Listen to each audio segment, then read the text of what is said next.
Irmãos, prazer em revê-los aqui mais uma vez, né? Voltamos depois de um bom tempo.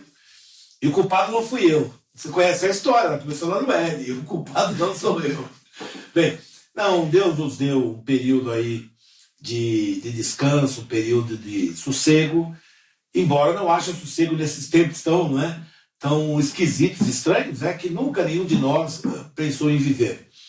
Mas, pois, a Bíblia continua sendo a palavra de Deus, ela não muda, ela é maravilhosa, preciosa, e ela que nos estabelece, é ela que nos firma, é ela que nos consola, ela nos enche de esperança, porque é nela que eu conheço as promessas de Deus, é nela que eu ouço e conheço a vontade de Deus e os projetos de Deus. Então eu queria compartilhar com os irmãos. E a verdade é que nunca que eu faça um vídeo será esse vídeo curto. Não será, porque as coisas de Deus são maravilhosas. E a gente não vai ficar fazendo esse TikTok para poder agradar as pessoas, né? É para quem ama e quer ouvir e aprender um pouco. Irmãos, eu estou aqui com a Bíblia e ela está aberta no profeta Naum. O profeta Naum, ele é um tanto que limitado às informações sobre ele. Por exemplo, onde ele nasceu, de quem ele foi filho, quando morreu. Essas informações não existem. Há especulações e há perguntas que fazem a esse respeito. Sabe-se sim que ele viveu num período entre 620 e antes de Cristo, não é? Foi contemporâneo de 3 outros profetas, não é? Que foi Jeremias, Malaquias e Sofonias. É curioso que como pode existir 4 profetas no mesmo período, não é? Quer dizer, Jeremias fala uma coisa e aí o profeta 2 vai falar uma outra coisa.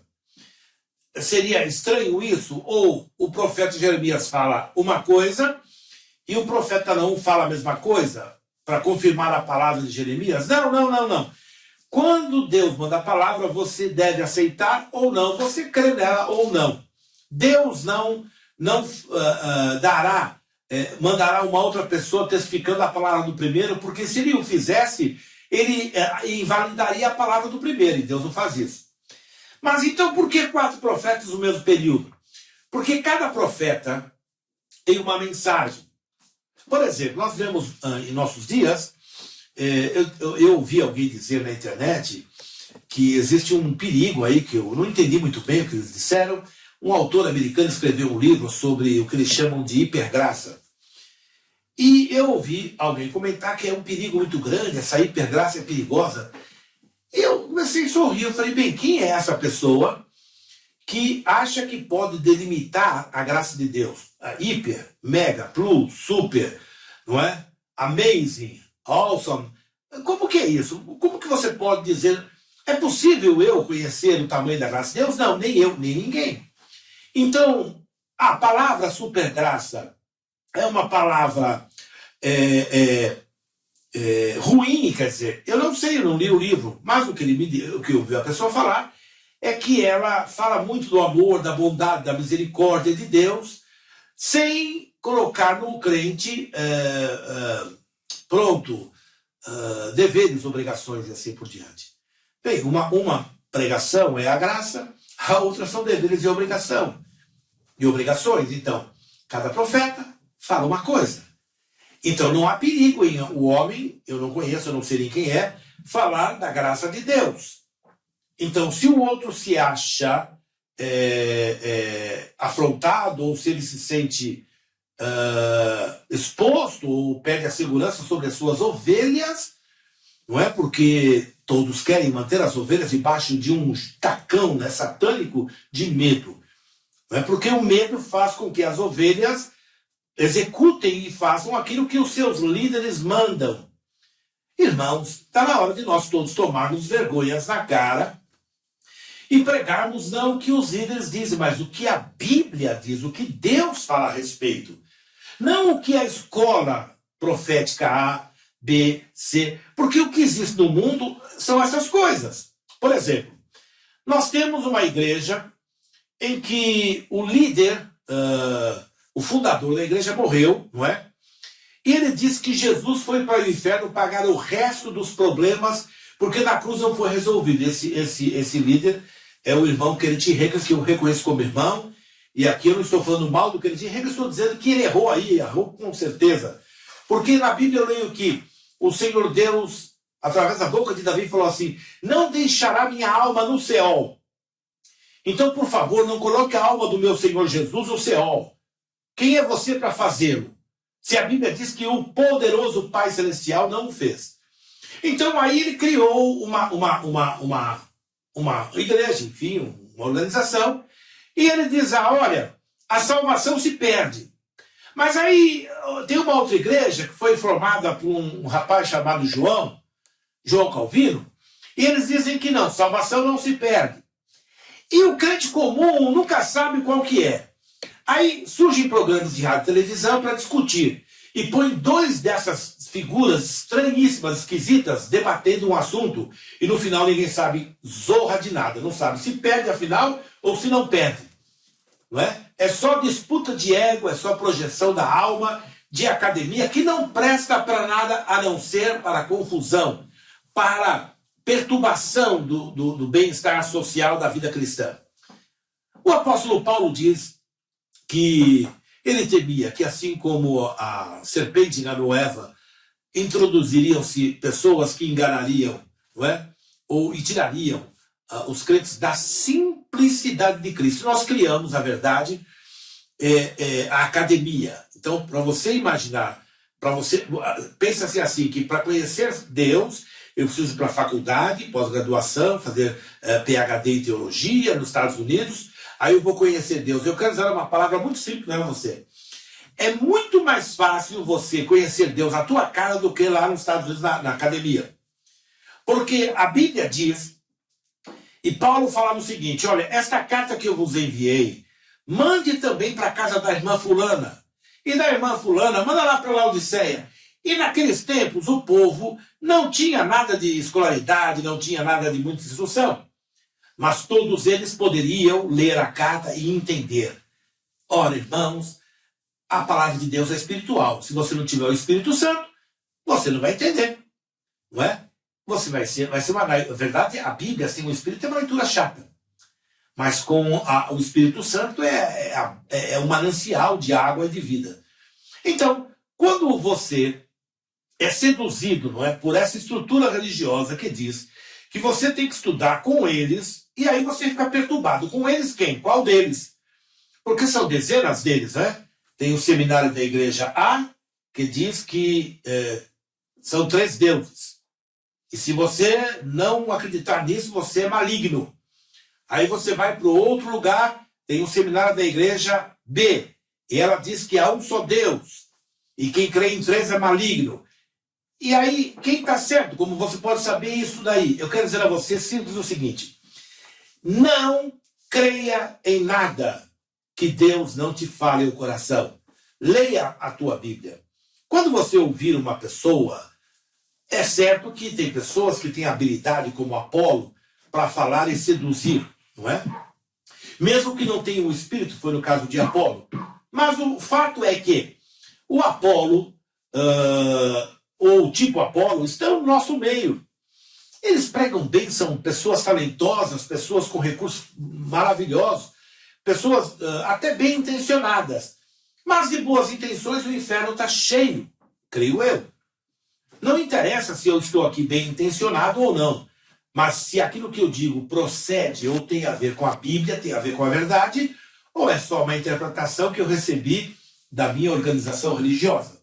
Então, irmãos, estamos no profeta Naum. Como disse a princípio, entre os 4 profetas, Jeremias aponta para o pecado de Israel e diz o que aconteceria se Israel não se arrependesse. Sabemos que Israel não se arrependeu e foi levado para o cativeiro babilônico. Naum, em contrapartida, vai profetizar sobre a capital do Império Assírio, que era Nínive. Ora, antes, Deus tinha mandado o seu servo, conhecemos o Jonas, né, pregar a palavra lá de arrependimento, e naquela vez, Nínive se arrependeu e Deus prorrogou ou protelou qualquer tipo de juízo. Mas Nínive voltou, caiu ao mesmo erro, não é? E aí, então, Deus manda a palavra. Ei, deixa eu dizer uma coisa a você.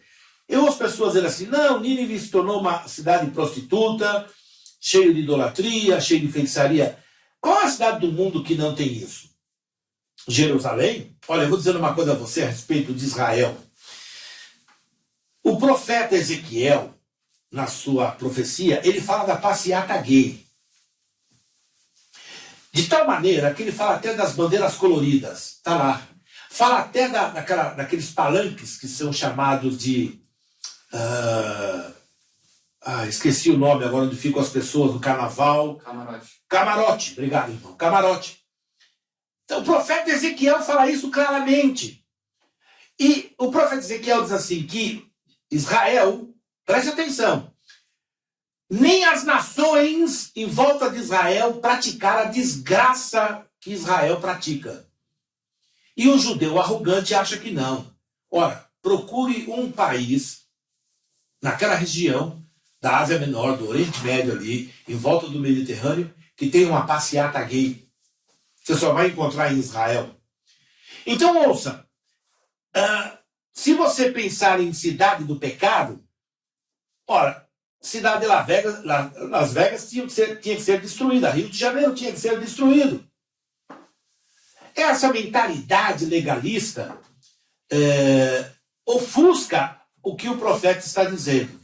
O problema de Nínive é que Nínive é um modelo, e o profeta vai discorrer sobre isso. E eu queria mostrar para os irmãos que é impossível você entender o livro de Apocalipse. Olha, eu vou repetir, é impossível você entender o livro de Apocalipse sem estudar os profetas. Porque tudo que está no Apocalipse está de uma certa maneira, de uma maneira sucinta, revelado nos profetas. E Naum é um deles, não é? Zacarias, todos eles vão falar de alguma maneira. E quando João recebe a revelação dada pelo Senhor Deus, que foi dada a João para entregar às 7 igrejas, João tem as informações, porque João, sendo judeu, conhecia a Taná, conhecia os profetas, e conforme a revelação vinha, ele fazia aquelas pontes com a palavra de Deus e com aquilo que ele estava vendo. Porque senão já era problema para João entender o que ele estava vendo, não é? Mas ele tinha que ter alguma conexão. Eu não posso sair pregando coisas sem a Bíblia, eu não posso falar algo que a Bíblia não diz.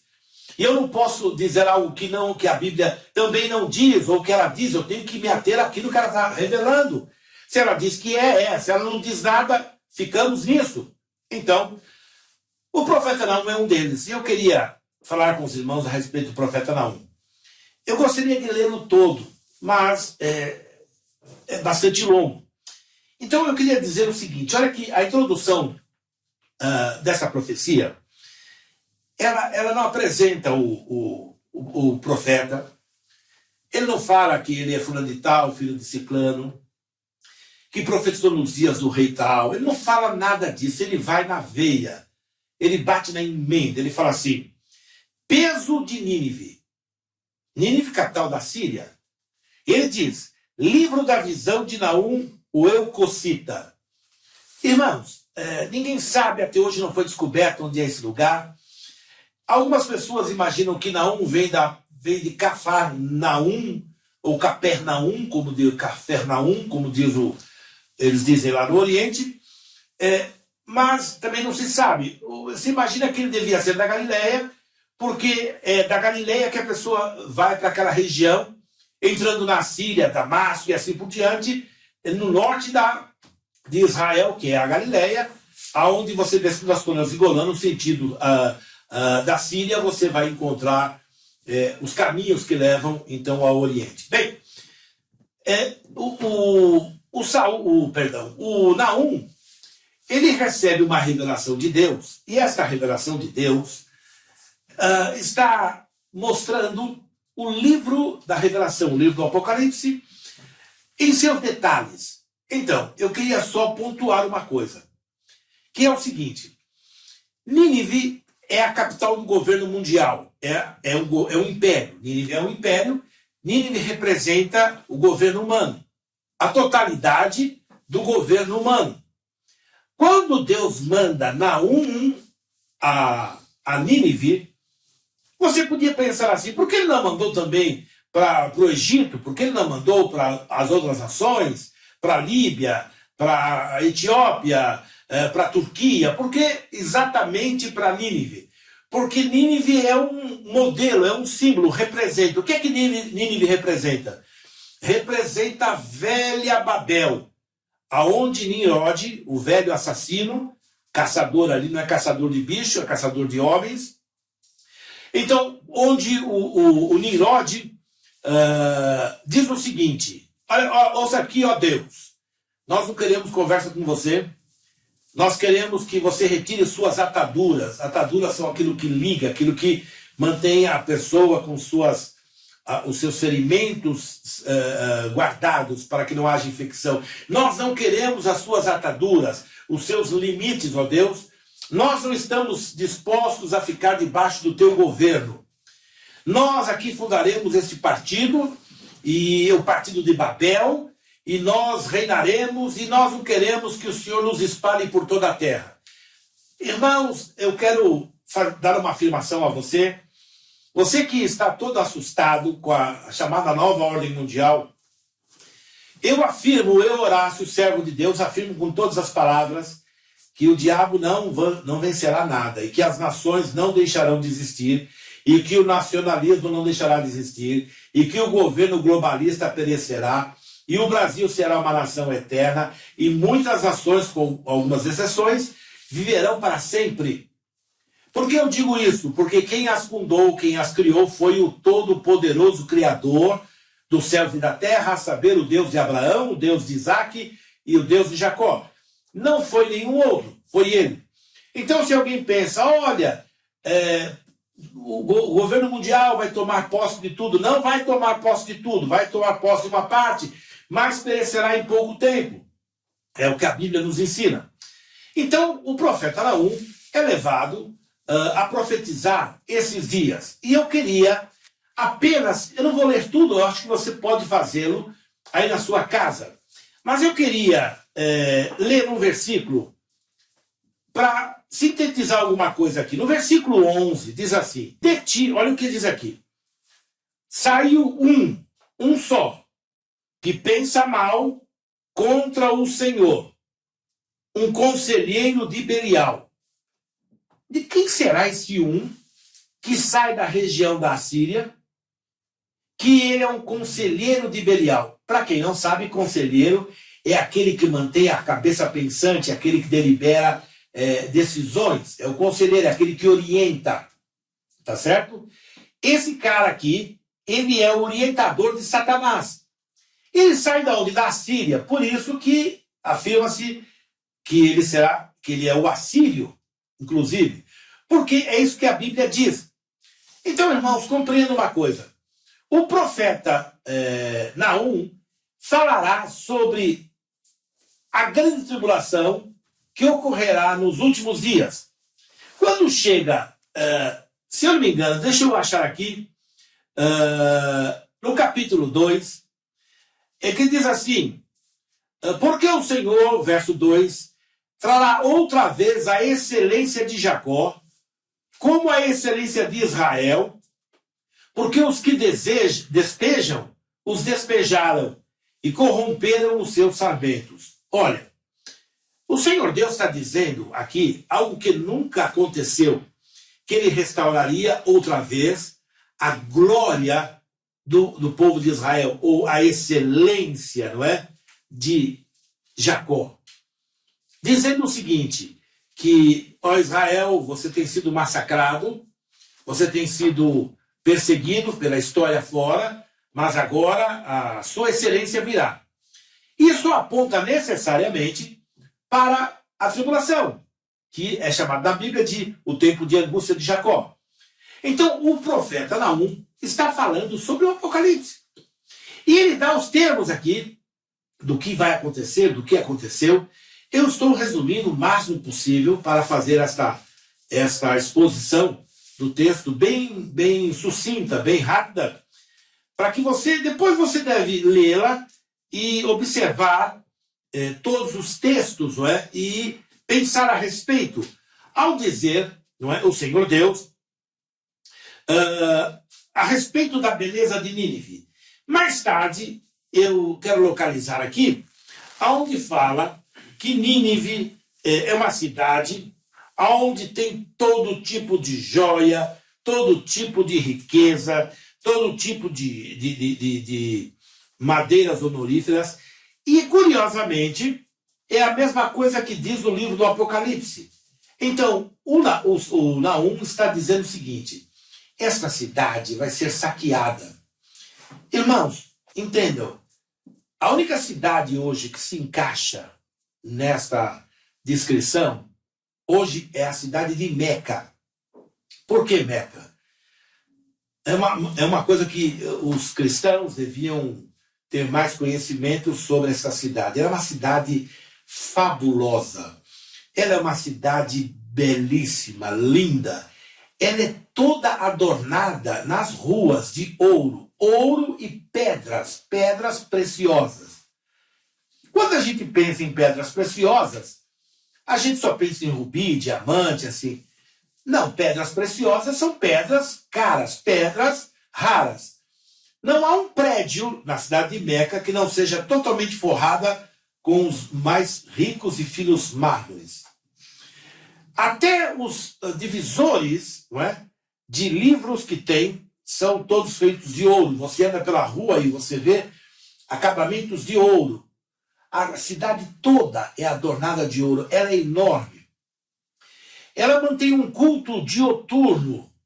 Não há fim. É noite e dia. Ela tem uma iluminação absolutamente poderosa. De maneira que as pessoas participam das reuniões de rezas, noite e dia, grupos que vão, grupos que vêm, e é aquela coisa, aquela roda viva muito grande. Então, sem contar a pedra, a caaba, não é? Que é o cubo preto, onde tem no canto, não é?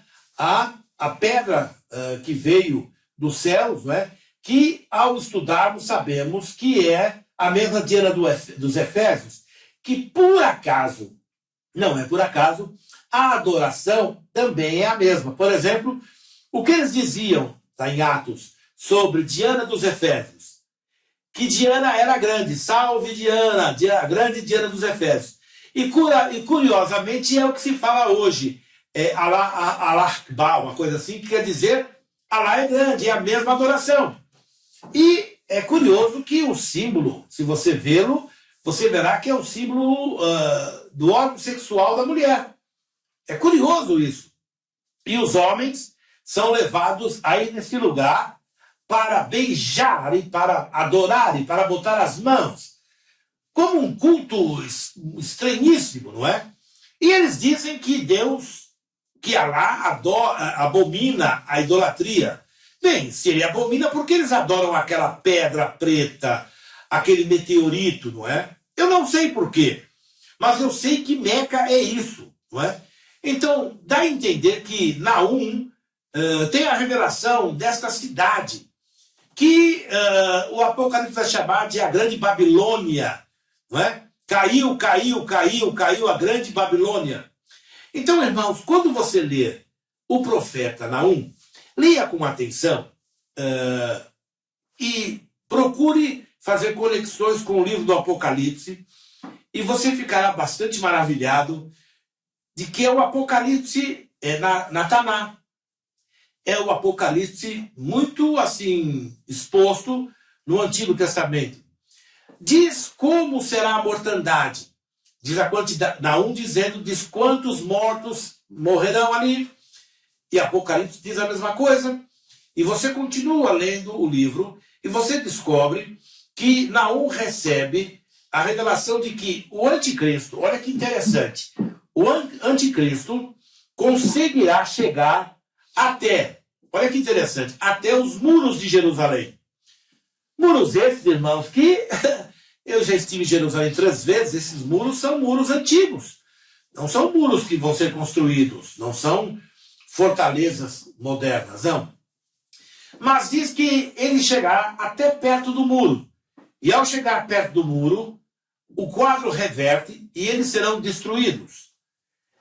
Nós sabemos que haverá um terremoto e que aquela região em frente, o Monte das Oliveiras, se fenderá e haverá um grande vale para a fugida, ou para a fuga, perdão, dos 144 mil judeus.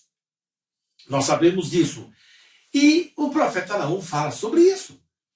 Então, tudo que o apóstolo João fala no livro do Apocalipse é dito no Naum.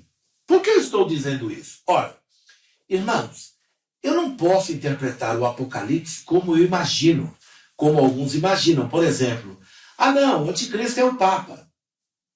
Bem, não pode ser o Papa, irmão. Por que não? Porque diz que o anticristo se levanta contra tudo que é chamado Deus. E o Papa declara ser um cara que representante de Deus. De algum Deus ele é. Eu não estou julgando o cara. Tá certo? Não pode ser o Papa. Dizem que as nações que vão se levantar contra Israel são as nações do Império Assírio. E o Império Assírio não dominou a Europa. O Império Assírio, assim como o Império Grego, assim como o Império Otomano, eles dominaram, até que o Otomano dominou uma parte da Europa, a Espanha e Portugal, mas eles dominaram a Ásia Menor, o Oriente Médio, aqueles países em volta do Mediterrâneo. Eu quero encerrar dizendo a você o seguinte, filho. Não há mais tempo. Não há mais tempo. Você que é de Israel, você judeu, você não tem tempo. Não adianta você se esconder na sua arrogância religiosa, achando que você é filho de Abraão e por sê-lo você entra lá nos céus com botina e tudo. Não será assim. Não será assim. Israel precisa se converter e as nações da terra também.